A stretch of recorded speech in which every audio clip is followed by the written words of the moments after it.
It's not just me who thought Bernie would win the general election. Donald Trump's own pollster showed up at Harvard for the post-election review, and when asked what would have happened if Sanders was the nominee, he said he would have won.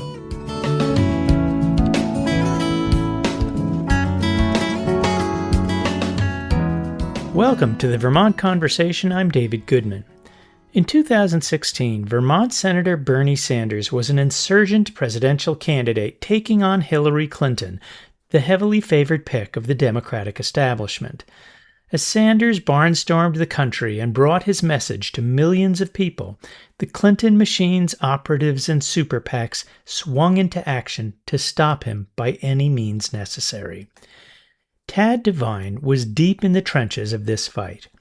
He's a veteran Democratic political operative and was chief strategist for Sanders' 2016 presidential campaign.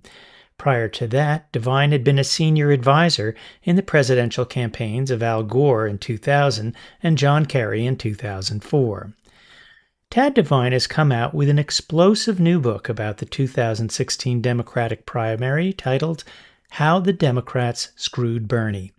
His inside account comes as a new generation of populist Democrats, including New York City Mayor Zohran Mamdani and Maine Senate candidate Graham Platner, is once again challenging the Democratic establishment and receiving fierce pushback from the old guard. Devine argues that the entrenched leadership of the Democratic Party seems determined to forget the mistakes it made during the primary season of 2016. He blames the Democratic elite for two catastrophic defeats in the recent past and who knows how many more to come in the future. Tad Devine spoke to me from his home in Rhode Island. Tad Devine, welcome to the Vermont Conversation. David, great to be with you. So the obvious question here is, why are you writing a post-mortem of the 2016 Democratic primary for president a decade later? Well, I had no intention of doing it, to tell you the truth, and it just so happened. And I write about this in the acknowledgments because I thought people might be curious as to that question. I decided to lay it out there. You know, I got an email, and I happened to be at a friend's house in Manhattan, believe it or not, which is a place I don't frequent. But my friend, lives there part of the year, and it was his birthday party. So an old friend who I went to high school with, and I get this email from Ian Strauss, who said he was an editor at Simon & Schuster. And I thought to myself, gee, the scammers are really getting imaginative these days. They send you an email, say you're going to write a book for a big publisher, and they suck you in. And so, when I was looking at it, I didn't see any links in it. So I said, well, I'll just check this guy out. So I said, yeah, I'd be very interested in talking to you. And next thing you know, he's back to me. We had breakfast the next morning. One thing leads to another. I'm doing a Zoom with the editor-in-chief at Simon & Schuster. And then, my daughter and her husband is actually writing a book right now, which is based on his dissertation. It's called NIMBY Nation. It's going to be published next year, and about housing policy. And they said, you should get an agent because, and I, another friend of mine who had been involved in publishing as a college president said, they don't want to talk to you. They want to talk to your agent. So I was like, so I got an agent. I didn't really know what I was doing. And she negotiated a deal with us. The publisher wanted me to write a book with another person, preferably a political reporter who worked on the race, And I said, I was very reluctant. I said, listen, I don't feel I can write a book with anybody. I just have to express myself, and I certainly can't negotiate with what's going to go on into something that has my name on it. So, but I did. But as the agent later explained to me when I was talking to her, the timeline, this was now the end of May, and the deadline was December 15th. That for me to turn in a full book in that time period, that I really should get some help. So I wound up, hiring Marianne Sedgwick, who is a journalist and a writer, herself a very accomplished writer, and has worked on a number of projects with other people writing books. And she really did help me to organize this, to put it together. We hired a fact checker as well, So I had a lot of help, so I could fit that deadline of December 15th. And we began a process, Marianne and Ian, who turned out to be a real person and is a great guy, Ian Strauss at Simon & Schuster. We started this process in June, and they basically assigned me a task of writing 10 chapters of it. And I took the summer of 2025 doing that. And at the day after Labor Day, I sent them 50,000 words. And I think they were, maybe expecting 10 or 10,000 words or an outline of something that could become a book. But I really threw myself into it. And, and Let that me just became, interrupt, yeah, Ted. I want to uh, get to the why. Again, we're yeah, talking about a Democratic primary, not the general election, sure. a decade later. Yeah. Why did this seem important? Well, David, and I'm sorry to be so long-winded in my answer, but I didn't really come to that answer until I finished that summer of writing this. And when I started out, it was more like, okay, I'll write a book, and how hard can that be? But then I found out by doing it. And then what I found out was that this story of what happened in 2016 in my view, had tremendous relevance to what's going on today. It's a story about a political party that doesn't want to listen to voters. Okay, that's what the story is about. That we have to begin to trust voters, that we have to empower voters and let them make the decisions about the outcome. Because I believe in 2016 we did not have that process. We had a process where the Democratic National Committee was controlled by the Clinton campaign.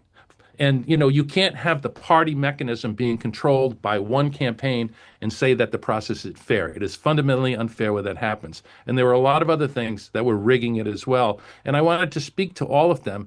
And I wanted it to be a lesson to our party today because the next presidential election may be one of the most consequential in the history, the 250-year history of this nation.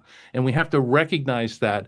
And I thought this story would have relevance. And the more I got into it, the more I understood why I was writing it and what I wanted to say about it. So we're going to circle back to those other issues. I do want to, I can't help but ask, you were a Democratic Party insider. You were seemingly the antithesis of Bernie Sanders. Explain your mutual attraction to one another and what it dates back to, because of course it predates the 2016 presidential campaign. Well, it's true. I mean, Bernie once said to me, I think I put this in the book, that, Tad, you're my link to the establishment. And this was later, after I had worked for him in his House race in 1996 and his Senate race in 2006, and now, post-Senate race, but pre-presidential race. And I said to him, I said, Bernie, you're a United States Senator. That is the establishment. Okay. What are you talking about? But it was true. I mean, I had a lot of sort of access. I remember one time walking with him when he was going to the House. We were talking in his office. He says, "I've got to vote. Walk with me. I want to talk to you some more." So we walk over. We go through the line. We come out. He's about to walk on into the floor of the House to cast a vote. And Steny Hoyer, who was still, a leader way back when, walked by. And Steny comes by. He says, "Hey, Tad, how are you? Good to see you." It is like blows off Bernie, And I'm like, oh, okay, I see what he means now when he's talking about this. But He was considered a crank. People yeah. did Well, not take him seriously. a lot of people did not take him seriously. I agree with that. And what and I think what attracted me to Bernie was his authenticity, his honesty, his commitment to issues. Particularly core economic issues, which I believe before I met him, and I still believe today after having worked for him a few times, is really the key to success in elections. That if we convince people that we will be on their side in the fights that lie ahead, the real core fights, what are their wages like? Can they buy a house? Do they have an opportunity to have health care that takes care of themselves and their families? These are the concerns now more than ever of ordinary Americans. And I think, his fight to make that the priorities of the Democratic Party, I think, is a fight that he's trying to win. And if the Democratic Party as an institution wins it, we will win elections. So take us back to before 2016 when you're deciding whether to work for Bernie and Bernie's deciding what a presidential race would look like. How far a long shot was he at the beginning of the process? He was the longest of long shots. And the reason he was the system. And I, talked to Bernie about that. And he and Jane asked me to go to their home in Burlington in April of 2016. And we spent the weekend, pretty much the three of us together, just, arguing and going back and forth about whether you're going to do this. And by the time we got to Sunday afternoon of that, weekend meeting, I was really pushing him. And since I had all of this background, I mean, I worked for Jimmy Carter, Walter Mondale, and Mike Dukakis, all of them, as a delegate tracker as a kid, as the deputy director, as, a graduate of law school and beginning of my career, and then as the director of it for Dukakis. So I had this enormous decade of expertise within the system of the Democratic Party, and then later worked for other, candidates for president, Gore and Kerry included, seeing it from that level as well. And I laid it out to him how the way the system was structured with almost 800 superdelegates, of which he would have only a handful in the end, of proportional representation, of all of these other aspects of the system, the primary system, the way it worked, et cetera, that his likelihood of success was almost zero. And I challenged him and I said, listen, there's only one way for you to win. You have to win Iowa, you have to win New Hampshire, you have to win Nevada, and then we have to figure out how to win South Carolina, which is going to be very tricky. And after you do that, we're going to take us on a second front from the entire establishment, okay, who, won't even come to your events, okay? Trust me, and basically do what they did to Mamdani, in the mayor's race in New York. And I said, why? Tell me why you're going to do this, because I'm telling you, as someone who has spent a big chunk of his career doing this, you cannot win in this system. Tell me why you're doing it. And he did tell Right. me why. You're explaining to I'm not him going to that it repeat is it, but you're explaining to him that it's structurally impossible because this yes, system of superdelegates who yes, are chosen by the party elders, by the establishment, is structurally going to block you as that's right. well as you may do in out in the field. So how did you convince yourself that you could surmount that structural blockade? Well, at first, I didn't convince myself because when he told me that he didn't want to be a backbencher, okay, I'll leave out the colorful parts of that. I understood his motivation. I really wanted to understand his motivation in order for me to do this with him because if I didn't understand it, I don't know how we could succeed. And when he told me that, he wanted to bring this message out to every state in the country for people to hear it. I understood the value of it too. So, so once we got to that point, I understood the motivation.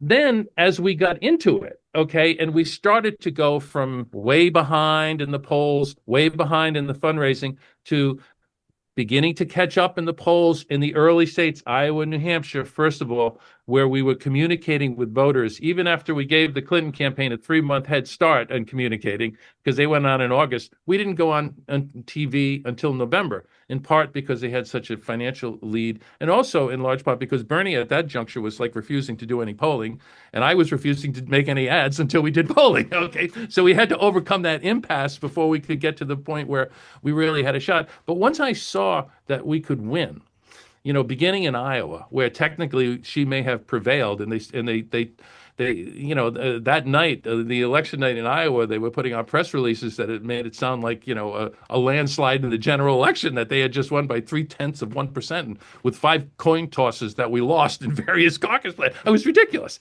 But then to see it in New Hampshire, to see an open primary, and that was the 100th year history of the New Hampshire open primary, 2016. And Bernie Sanders, 150,000 votes. No one had ever got near that number. John McCain, when he got 110,000 in 2000, I thought, as someone who spent a lot of time going to New Hampshire primaries for many years, no one would ever beat that.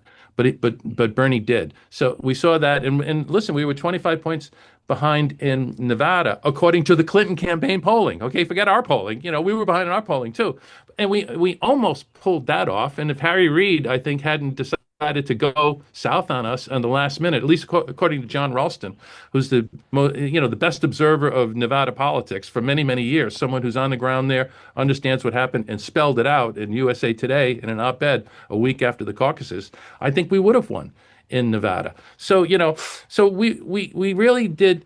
When we went from nowhere to the thing I outlined when I talked to him back in April of 2015, when Iowa, when New Hampshire, when Nevada. Well, technically we didn't do that, but we practically did.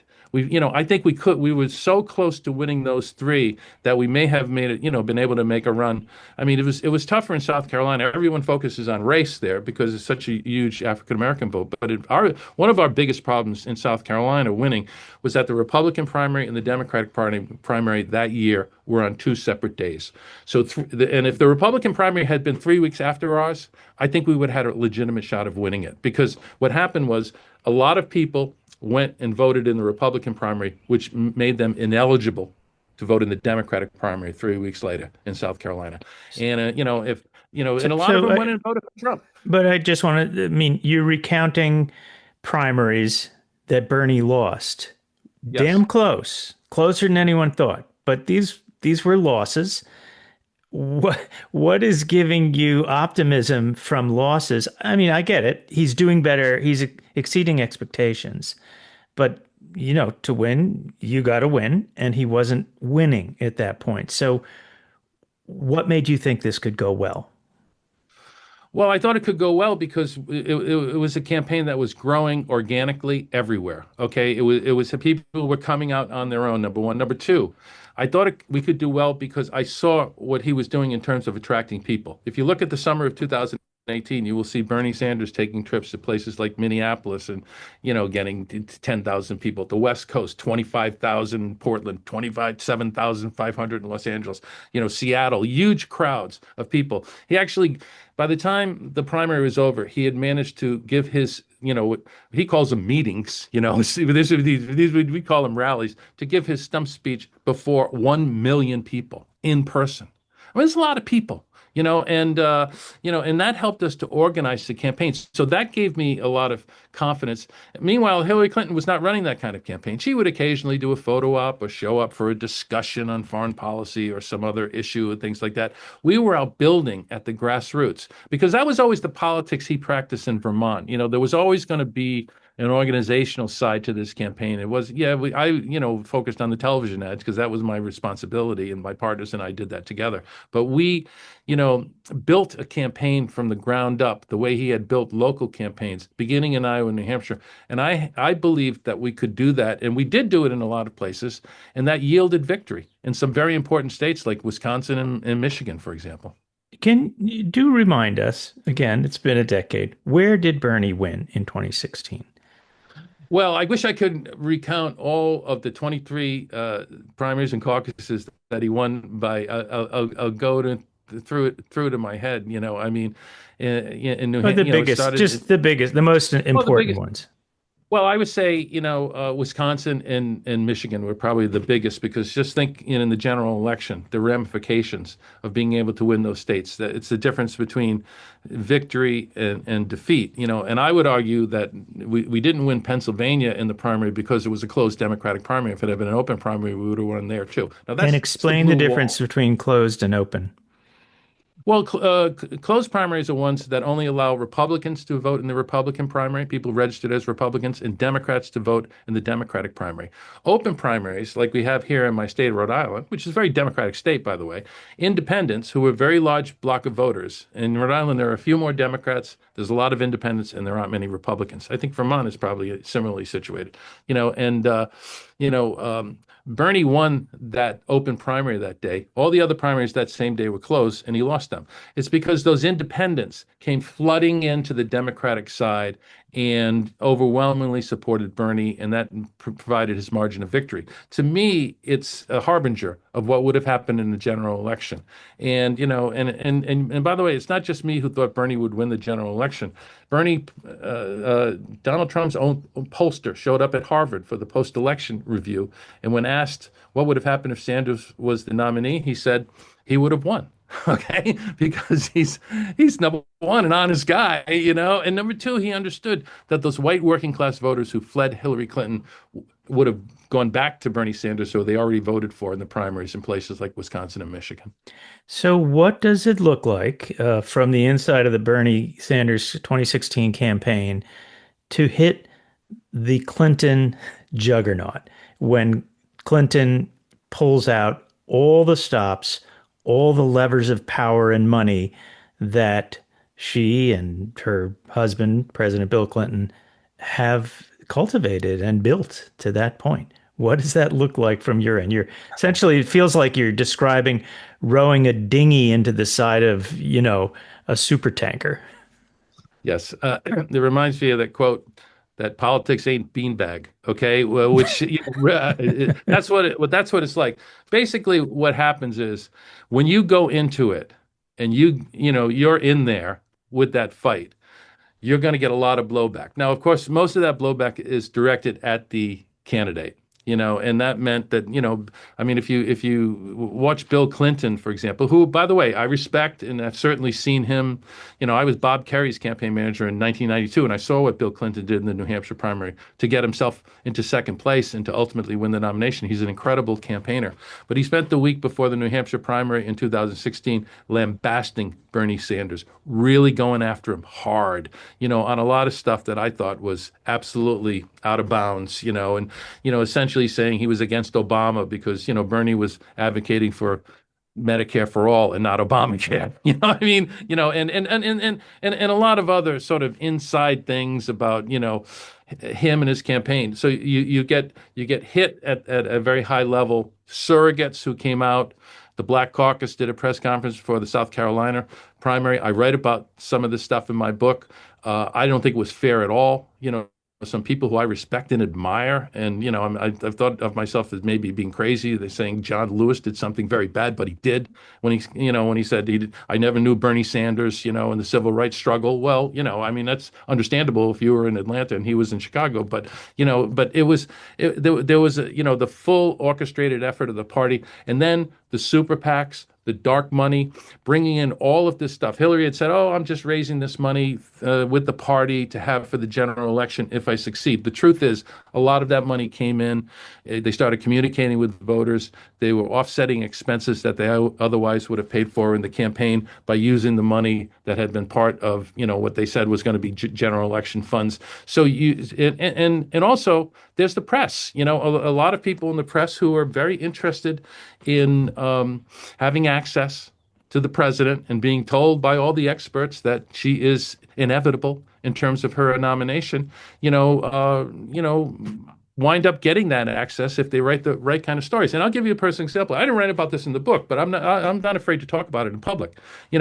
After New York, one of my business partners got a call from a friend who I knew as well, who had just got off a phone call with the Clinton campaign. And he said the purpose of the phone call was that they were going to organize a campaign against me personally, Tad Devine, in the press, because the only reason Bernie was staying in the campaign was so Tad could stick money in his pocket. And within days, publications like the Washington Post put out stories about Bernie Sanders is spending millions going to the consultants for the TV buy, and it was a big hit piece on me. And so you get into the you become a target. You're in the crosshairs.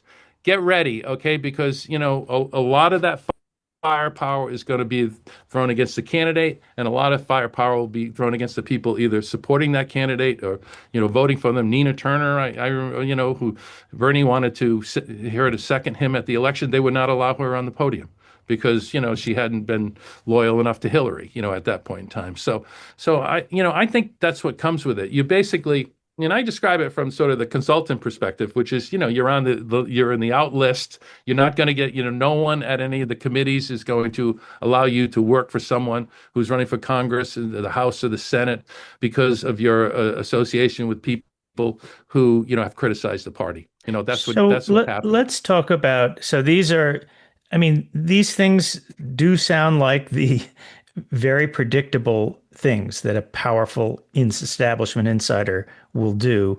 What about the mistakes that you and Bernie's campaign made in 2016? What could he have done differently that might have resulted in beating Hillary Clinton? Well, listen, I advocated from the beginning to run more of a, modern, research-driven campaign. Now, I think for Bernie, at the beginning, he was like, he was very sincere in his beliefs. At one point, he said to me, "Listen, Tad, go with your gut. That's what I do." And I told him, I said, "Listen, that's part of the reason I admire you. But my job is different than yours. I am not going to make television ads when I don't know who the targets are. I am not going to spend lots of money that you're raising buying expensive television ads and communicating them to people who we don't have a chance of winning. Okay, I'm just not going to do it because I was trained as a lawyer, and to me, it's malpractice.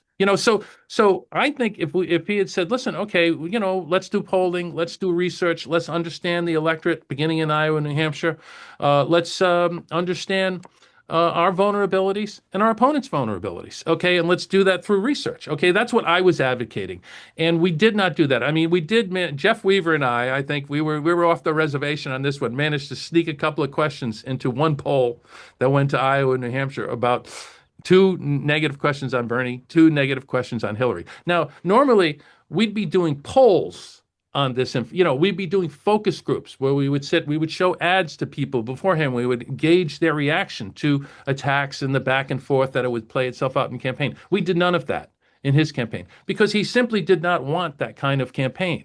In many ways, I think, felt, gee, if we do polling, people are going to say, oh, he's just doing these polls. When in fact, what we finally did polling. And when we did the polling, what we found out was what he was talking about, which is this notion that the economy is rigged and the rigged economy is held in place by a corrupt system of campaign finance. The issues that he advocated, including Medicare for all, but also a living wage, a huge infrastructure rebuilding program, climate change concerns, but also climate change rooted in building an economy at home. You don't, offshore people who install solar panels to houses in America. Okay, those jobs are going to be right here. So all of the things that he was talking about resonated powerfully. So he did, and some of the things that we tested in our polling, I'll give you a perfect example. Bernie was supporting a $15 an hour minimum wage. We tested that in Iowa. It did not do very well. Hillary Clinton was opposed to that 15-hour minimum wage after Iowa. Now later, we showed Bernie the results. He wasn't going to ever change his, commitment to a principle like that, no matter what the polling said. He wasn't really concerned with, the polling numbers. He was much more concerned with people. And I think he did his own polling, which he would stand in front of them for an hour and 15 minutes. He would give these long, substance-driven speeches, and he would see how they reacted to him. And on the basis of that, I think he developed a really good gut instinct on where people were in that election. Here's a guy who put himself in front of 1 million people in the course of that primary. And that's better, really, than, 150 polls. It really is. It gives you an enormous sense of where people are. So in 2020, Bernie Sanders runs again for president. Right. And you acquit you sign off. You began that being on his team and then left. Why? Right. Well, I think by the end, and I write about this in the book, by the time we got to California, we were definitely on different planets.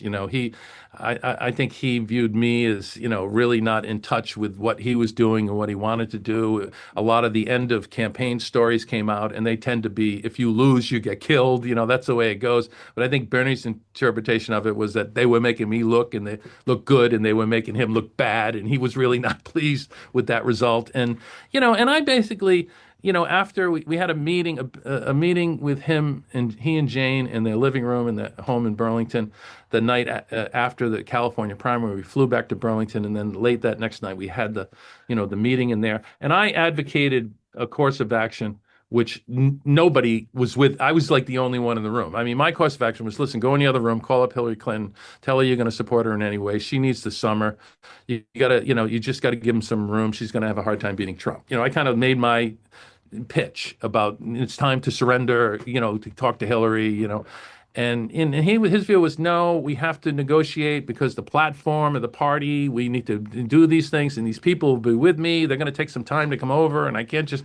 And I was like, well, the platform doesn't mean anything to me. I'm sorry. I don't think it's impactful. This is not a parliamentary system. I've worked a lot in governments that are elected in Ireland, for example, where I worked for 23 years for Fianna Fáil. And, when you elect a government in a parliamentary system, the same people who are the members of the legislature are the cabinet, okay? And so guess what? They're going to do whatever they want to do when they have that kind of control. We don't have that system here in America. We have, a government, that's divided by a constitution. And, so I was like, really, she just needs this time And when I realized, I'm giving advice for a living and I'm not being listened to, why bother?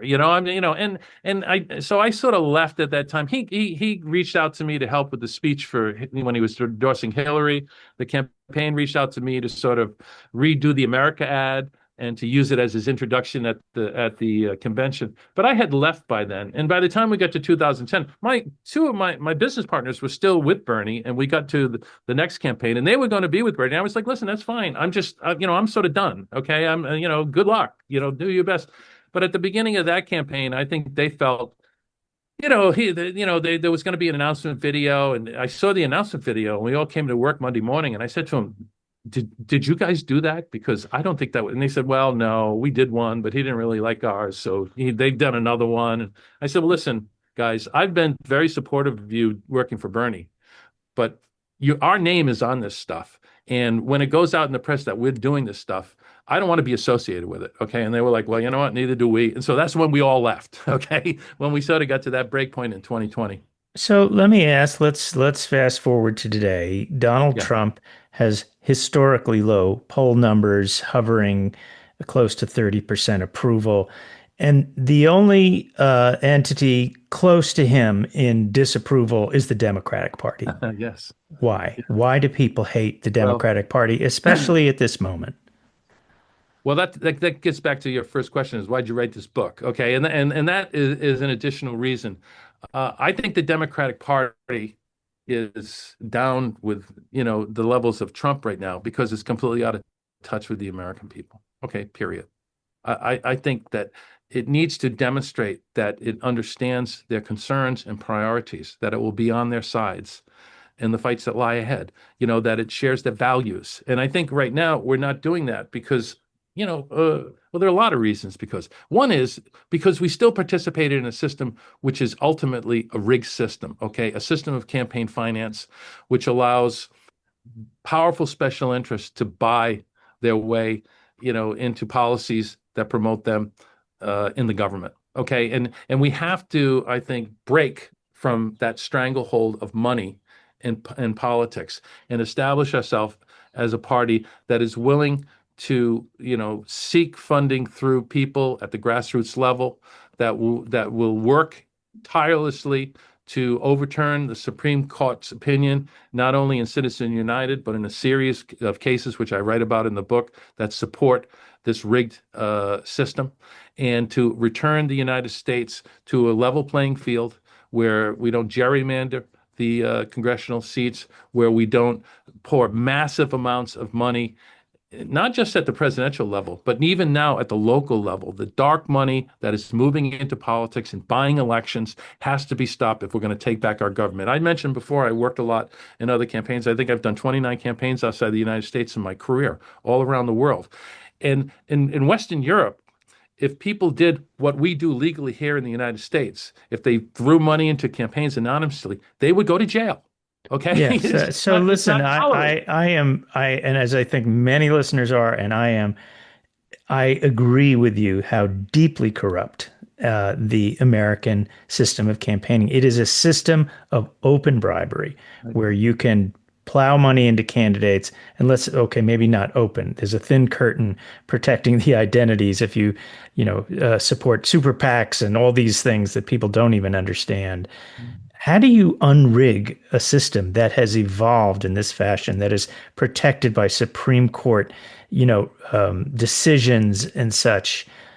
We can all agree it's rigged, but it is the system that we are left running, campaigns in now. What do you do about it? Well, there's two words to lay out a roadmap to fix the system. One is elections, and winning them, and the second is the Constitution and overriding the Supreme Court. Okay, that is the only way home right now for America. Okay, I remember when McGovern gave "Come Home, America" as a speech. Okay, it maybe it was a low point for the Democratic Party, but the message is true today. The citizens of this nation need to take control of their destiny and their future. We cannot, I have two grandsons now. I've got another granddaughter on the way. Okay, we're all getting to a point in time where we have to think about the future and our responsibilities to our children and grandchildren. Our biggest responsibility today is to take back the system of our own government.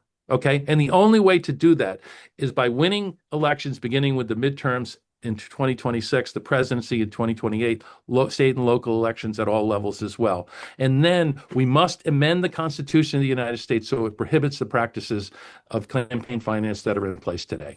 I believe that. I don't think that's a pipe dream. A lot of people come to pipe. It's the cynicism that exists in America and in American politics that is leading people to that conclusion. The facts are very clear. Overwhelming majorities of Democrats, Republicans, and independents support changing the system of campaign finance. They lack today the leadership to make it happen. It's waiting for a visionary leader or leaders to come out and to move the nation in that direction. And it's much harder to convince 80% of the people to support an issue than it is to get an issue passed in a democratic government where 80% of the people are already there. Okay? That the hard part is convincing them. They're there. They just need a mechanism to express this. And when that happens, I think politics will change in America and we'll give it back its soul. Do We can do do you that. think that does that leader have a name and a face in your view? Well, I'm not, really involved in anybody's campaign, but I trust and believe that if we have a fair and process for president next time, such a leader can emerge. Who do Okay. you, when you survey the landscape out there, and you're a guy who sees further down the road, that's you're in that business. Do you see anyone who has promise? Yeah, I think a lot of people have promise, but remember, Obama was a state senator in Illinois at this juncture of the campaign calendar, okay, before he was elected in 2006. Okay, I mean he was a state senator before the midterm elections, okay, and he went on to succeed in the presidency. So maybe there's a state elected official in Texas who becomes like that. Okay, if they should he accede to higher office, maybe there's someone who's running for governor yet to be elected who would actually fill that role, even though they haven't made it there yet. And then there are a lot of people, I think, on the horizon. Governor Moore in Maryland, I think, is a very impressive figure. The governor of Pennsylvania, the governor of California. I know he's out there leading on a lot of stuff, but I think he's also demonstrated great capacity to deal with this environment. And, governors, I think there are members of the Senate. I think there are members of the House of Representatives. You don't have to be a longtime senator to be the nominee of the party anymore. People can come up very quickly in this day of instant communication. So I don't have anybody I'm supporting for president. I'm working in my own state on 3 elections here for governor, for attorney general, and for my representative in Congress. And that's how I'm keeping busy, Well, but let me get you to drive up I-95 an hour or two and weigh in on what would your advice be to Graham Platner, a Bernie yeah, protege, sure. who's waging very much the kind of campaign that you were trying to wage in the two, in your work with Bernie? Well, I saw the New York Times poll that just came out along with the Portland Press Herald, and It's essentially a dead heat. it's a dead heat. He's 2 points ahead, but it's a dead heat. My advice to him would be that, and I write about this in the book at some length, that the key to succeeding with voters are 3 elements. One is authenticity. I don't think he's ever going to lose an authenticity war to Susan Collins. I will tell you that right now. Number two, it's emotion and trying to develop, particularly in the advertising and also, the events that you hold, is to make an emotional connection to the heart, to the soul of people, not just with the issues you run on, but the way that you talk about these things in very human terms. And then the third element of it is storytelling. You have to tell a story to people that they remember. So trying to put these stories together, whether it revolves around the people you met on the campaign trail or, your own life and experience. I think if you do that and you confront the issues that come at you. I write about this in the book. It's the day after Bernie announced suddenly a flood of all these things he wrote in 1972 or in front of people in alternative publications. And, the way you deal with that, and, later it was his, the legitimacy of his son's birth, which Bernie seemed to be troubled about. I was far less troubled about, and, but, the answer is when it comes at you, because it inevitably it will, and it's come at him a lot, and there's more to come on that front. I can tell you, I'm sure. You deal with it honestly. You deal with it directly. You're forthright. The way you lose control of these issues in campaigns is by misleading, by lying, by equivocating, and not by being direct. The voters, I think, will give you a second chance, and I think they'll give him a second chance. And listen, I remember way back when I used to work for Tom Allen in Maine. Who was a congressman from the Portland district. A great guy, really my first client in the political consulting business when I was starting doing this advertising stuff. 1994, we lost the primary for governor, but he won a House race 2 years later and got elected, four times after that.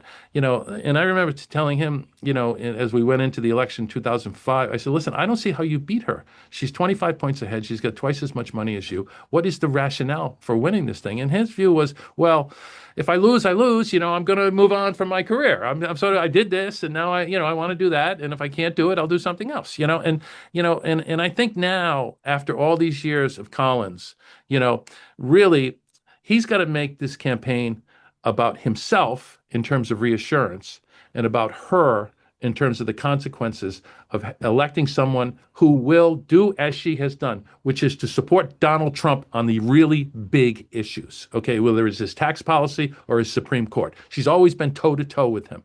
Okay, when it came to the big things, and she will be for 6 years if she's reelected. I think if you keep it simple like that, be honest about what they're saying about you, trust the people, and be very clear about what will happen if she is elected again. I think that message will win. We see so many of the reflexes of the Democratic Party and the establishment now taking shots at Zohran Mamdani, certainly before he was elected. You saw this huge attempt to preempt him. We see those things happening against other progressive-minded candidates, and yet progressives, grassroots populist Democrats are having a moment. We just saw that Zohran Mamdani's candidates all won their races in New York, and they were advocating issues that the Democratic Party has considered a third rail, distancing itself from Israel, criticizing, the corruption of the election process. What should the Democratic Party be taking from the rise of this young new generation of populist Democrats? Well, instead of putting a stop sign out to him, they should put a doormat that says welcome. Okay, that's the problem with it. I remember being in New York. I mentioned I was in New York, when this whole book thing started. I think I mentioned it to you, or maybe it was my earlier interview. But they tried to stop Mamdani, by pouring in tens of millions of dollars, and just blasting him on everything. And he was able to prevail, I think, for two reasons. And I wasn't involved in that campaign. I saw it from a distance. Prevail, and it was a blowout. Now, he blew out Andrew Cuomo, a dynastic candidate. And there's an important reason that I think is overlooked by the press on why he succeeded and how he succeeded. I think the obvious reason, which is something I remember, one of my former business partners, Julia Mulvey, was at the firm that did the advertising for Mamdani's campaign. So when he sent me the first ad, just, because I've always been, someone, I was his teacher in college before we became business partners, so we've always kept in touch. When he sent it to me, I texted him back and said, I just saw the ad. I think he's going to win. He said, well, you're the only guy in America who's saying, why do you say that? I said, because he smiles, and he's making that this is a guy who really connects with people on a human level, but what is overlooked by the press in terms of his success, how did he succeed against this flood of special interest money? I'll tell you what he had. New York has a system of campaign finance. And it's a matching system. I think it's 5-1. You raise $1, you get 5, and as a result of that system of campaign finance, Mamdani was able to create a floor of communication, much of it in social media, but a lot of it on television as well. Okay, where he could actually communicate a message, even though there was a torrent of negative message coming against him. It was enough, I think, to provide reassurance to voters against all of these attacks. And one way to start to win this war that I referred to before, that we must win if we want to take back this government, is to try to put in place the kind of campaign finance mechanism that they have in New York City that allows people to come in and to raise money to ward off the super PAC, because you don't have to spend as much as they do to win. You have to spend as much as you need to get the voters to understand your message or the reassurance that you want to offer against their attacks. Okay. And that's what happened in the mayor's race in New York. He had enough of a floor that even though they had all the bombs they were dropping from high above, it wasn't enough to take him out of the race. So I think that's what we need. We need some steps like that to give people a chance. And if we do, and if we welcome these people in. Now, having said that, I also want to be very clear that when people want, if you're a Democrat, I'm not a democratic socialist myself. I'm a Democrat. So, but if the democratic socialists are winning like they did in New York and could succeed in other places as well, I say that's great, and let's become part of our party. But you can't come in and say that if you want our votes, this is the litmus test that you must agree to. Whether it's foreign policy or domestic policy or issues like that. If you don't agree with the 100%, you're out. I don't think Mamdani is pursuing that point. Here's a guy who, Jamie Dimon would come out and call him a communist after he wins. And apparently he's like meeting with Jamie Dimon now, and in small meetings with people and talking to him. I think that's smart. He did something that Bernie would never do, which is when he got nominated and they said, "Are you a Democrat?" He said, "Yeah, I'm running the Democratic nominee for mayor of New York City. I'm a Democrat." But I could never hear those words coming out of Bernie's mouth, I think, ever. But, and I think that's smart play. I think that they should want to be part of our party, Democratic Socialists, and we should welcome them to be part of our party. And when they come in, everybody's got to understand that there will be things that we disagree on, okay? And we can live with it as long as you're going to show up and, make Hakeem Jeffries the leader of the House and whoever. I don't know who's going to be the leader of the Senate. So I like Chuck Schumer personally, but I don't think he's going to make it, to be honest with you, because I think if they take over the Senate, they're just going to have to understand if they don't change the face of it, they're going to be in the same trouble they're in today. And I think many of them will understand that. So, Tad, you have the long view in politics. You've been at this a long time. Um, the point and the purpose of your book is presumably the purpose of all democratic politics right now, which is how do you beat Trump and MAGA, or whoever the Trump designee is, the anointed candidate in 2028. Just close with your thoughts about what is Trump? I mean, Trump is clearly a very gifted politician. What does he do well, and what will it take to beat him by the Democrats? Well, I think what he does well is dominate the media, and he accepts every media opportunity, even his court appearances, to exploit, mass messaging. Okay, that's what he does better than anybody else. This guy, will show up, at anything and drive the media towards him. Now, of course, he has the biggest megaphone in the world, so it's a lot easier attracting the media. So I think to beat Trump, you have to confront him. Okay, I mean, for example, in 2020, I didn't work on the Biden campaign, sort of the centerpiece, advertising thing. But I did the advertising along with my partner, Julian Mulvey, for the Democratic National Committee. And we devised an advertising campaign that didn't cost a lot of money. I think in total we spent like $2 million on it. It sounds like a lot, but it's not when you're the campaign spending $1 billion, on, messaging a campaign. And all of those ads, I think we produced 16 or 17, most of them were 60-second ads, were really tough Trump ads. It started with they asked us to do one about the 5th anniversary of his announcement, and it began on the escalator and said, 5 years ago, Donald Trump descended into the basement of Trump Towers, and for the last 5 years, he brought America along with him. And then we offloaded on him, on everything. And in the course of the campaign, when all of these things that he did, when he said that American troops who sacrificed their lives for the defense of this nation were suckers and losers, in a graveyard in France. We went out and we made ads, and we, targeted those ads to an audience of one, Donald Trump. And he would, I remember he was flying into Nevada. We did that ad about what he said about the soldiers. And we heard later that he saw it on Air Force One and absolutely melted down. It was, when the first ad that we did, after we made the ad, Mary Beth Cahill was running the DNC, called me. I think it went on Tuesday. She called me on Thursday. She says, "Oh, this is such a great success. We've had 700,000 views in 2 days. An ad that we paid just a few dollars to put it on TV, and hundreds of thousands of people are seeing it." Friday, Trump tweeted about the ad. By Monday, we were up to 5 million views. Okay, and we constantly replicated that process where we got into his head and we made him talk about these ads against him, and we got huge audiences both online and elsewhere. The press would pick up on it and run it on television shows. Then more people would run it. That's what you've got to do. This guy, you got to put him in a corner. You got to keep him in that corner, and you got to keep hitting him. Okay, and you don't have to do it in a cheap or ugly way. You can do it with the words coming out of his mouth. Okay, that's all you have to put in front of people. It has to be systematic, and it's got to be directed towards him. And I think when you do that, and that's why, like for example, if Bernie had been the nominee in 2016 instead of Trump, we would have contested Wisconsin. Hillary never went there, as far as I can tell. We would have contested Michigan, and we would have drawn lines on issues with Trump that Hillary could never draw, like NAFTA, for example, in Michigan. One of the reasons he won that primary is that, we targeted it early. We knew we needed a big place to win to keep going in the race. And we went to them with a trade message, and obviously she couldn't do things like that.